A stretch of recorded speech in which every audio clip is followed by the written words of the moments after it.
Allô gang, chronique de la semaine. On va parler de quoi cette semaine? On va parler des enfants. Des enfants. Pas les ados, là. Les enfants. Parce que l'autre fois, on était entre amis, puis on jasait, puis il y avait des couples qui étaient séparés, puis il y avait des couples qui étaient mariés encore avec les conjoints respectifs, là, où il y avait des enfants. Puis je trouve qu'il y a un jugement qui se fait là, sur les personnes séparées qui ont des enfants, là, mais ça n'a même pas de bon sens. Fait que là, on va essayer de...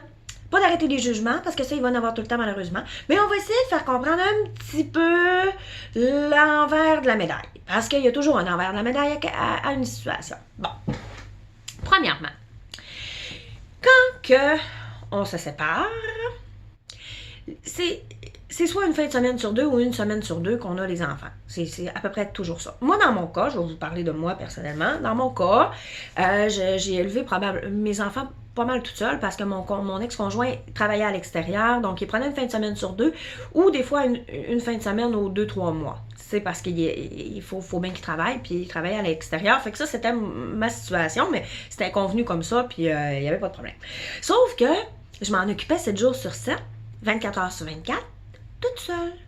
Moi, aller à l'épicerie, là, parce que quand vous êtes en couple, vous dites « Ouais, mais moi, j'en ai pas de break de mes enfants. » Non, effectivement. Mais toi, si tu décides d'aller à l'épicerie, là, tu vas y aller quand ton conjoint est là et qu'il est en train de faire la souper. Tu vas prendre ton char et tu vas aller à l'épicerie. Moi, là, quand fallait que j'y aille à l'épicerie, il fallait que c'était un bébé pack, le sac à couche, quelque chose qui devait prendre 5 minutes, là, ça prenait 1 heure. Parce que tout ce que tu fais, tu le fais toute seule avec les enfants. Fait que c'est pas la même chose. Non, oui, une fin de semaine sur deux, là, 2 jours, là, ben, dans le fond, c'est 1 journée et demie. Là, tu peux apprécier avoir un petit break. Parce que tu fais tout toute seule. Tu fais le souper, tu fais les devoirs, tu fais les bains, t'as pas d'aide, là. 0, 0, 0, 0. Fait que c'est pas la même chose, c'est pas la même situation, là, vous me direz. Fait que ça, il y a un jugement là-dessus. Moi, j'en ai pas de break de mes enfants. Non, t'en as pas. Effectivement. Mais sauf que tu peux en avoir un, ton conjoint t'en donne un break.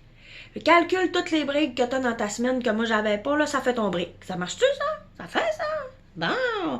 Puis il y a une autre chose. Ton enfant, là, quand que, finalement, que moi, si vous êtes séparés, là, ton enfant, là, il est mal élevé. Moi, te le dire, ton enfant, il est mal élevé. Ben, en tout cas, il n'est pas élevé à ma façon. Mais aujourd'hui, c'est encore pire, là. C'est l'enfer, les mères, là.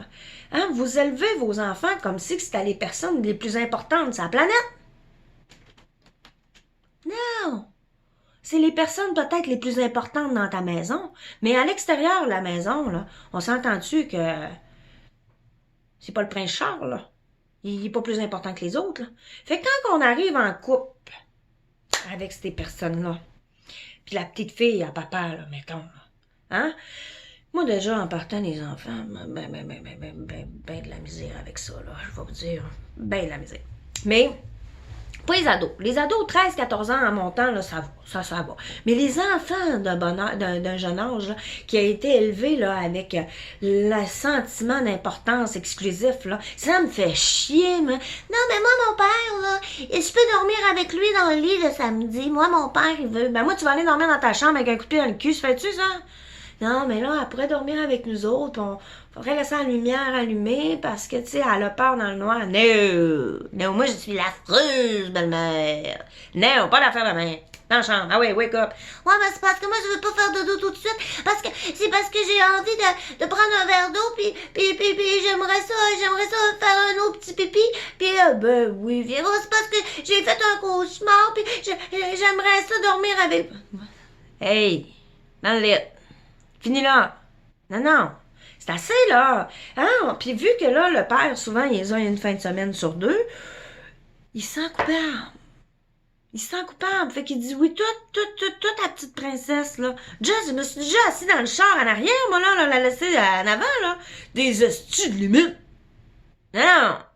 Voyons donc. Faut que l'enfant se comprenne ce qu'elle est sa place. Elle est en arrière des parents. Puis, oui, elle est en arrière des parents, elle n'est pas en avant des parents. Tu mets pas ton enfant en avant-plan. Dans la société, moi, je suis pas en avant de mon boss. Je suis en arrière de mon boss. Quand il me dit quelque chose, je le respecte. Comment voulez-vous que l'enfant, rendu à l'adolescence, respecte les parents s'il a toujours passé en avant de tout le monde? Lui, il va penser que c'est normal de passer en avant de tout le monde, de passer ses désirs, de passer ses tout avant le bien-être de tout et chacun, là. Hein? C'est lui, c'est sa petite personne, ça devient des personnes très égoïstes, très égocentriques. C'est ce que je pense. Puis quand on arrive en couple, là, avec... puis là, ils me disent, ouais, mais parce que quand on disait, moi, mon chum, ah, on n'a pas les enfants en fin de semaine, ça va faire du bien. Mais voyons donc, c'est quoi cette affaire-là? Tu sais, moi, je comprends pas, là, mes enfants, je les aime, je veux qu'ils soient toujours là avec nous autres.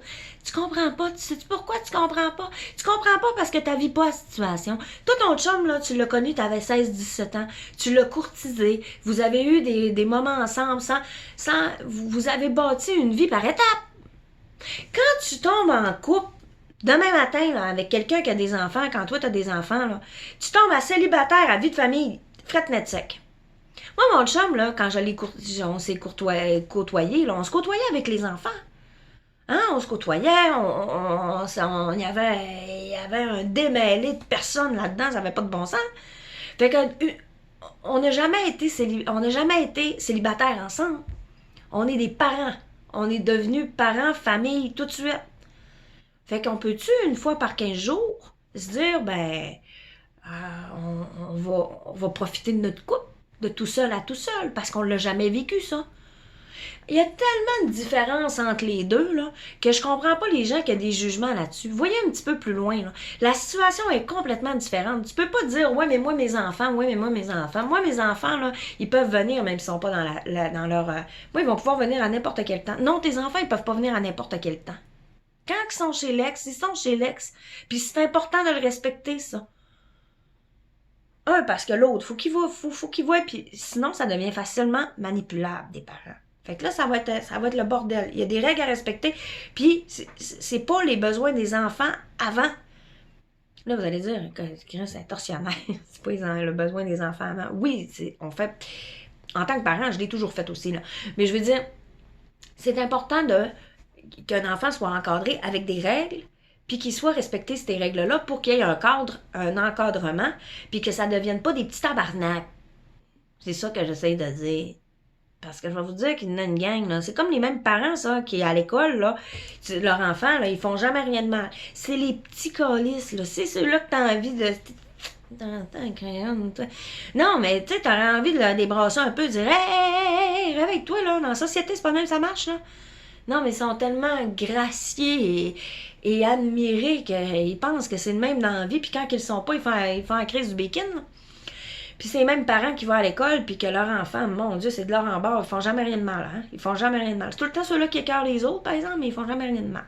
Bref, il faudrait arrêter, on n'arrêtera jamais le jugement, mais avant de tomber dans un pattern de moi, je ferais pas ça comme ça. Moi, ça marche pas. Moi, c'est pas comme ça que je ferais, moi. Moi, là, ben c'est ça. Toi, tu le sais pas, parce que c'est pas ta réalité, puis c'est pas ta situation. Mais les enfants des parents divorcés sont pas plus malheureux que les autres, là. Hein? Mais ils apprennent autre chose aussi. Ils apprennent justement à se stabiliser, là, à pas penser qu'ils sont là. Hein? On vient tous au même point d'égalité, puis ça, c'est important dans l'éducation des enfants. Bon. Elle était plate, ma chronique aujourd'hui. Je sais, elle était pas drôle. J'avais juste besoin d'évacuer ça. Hein? Bye.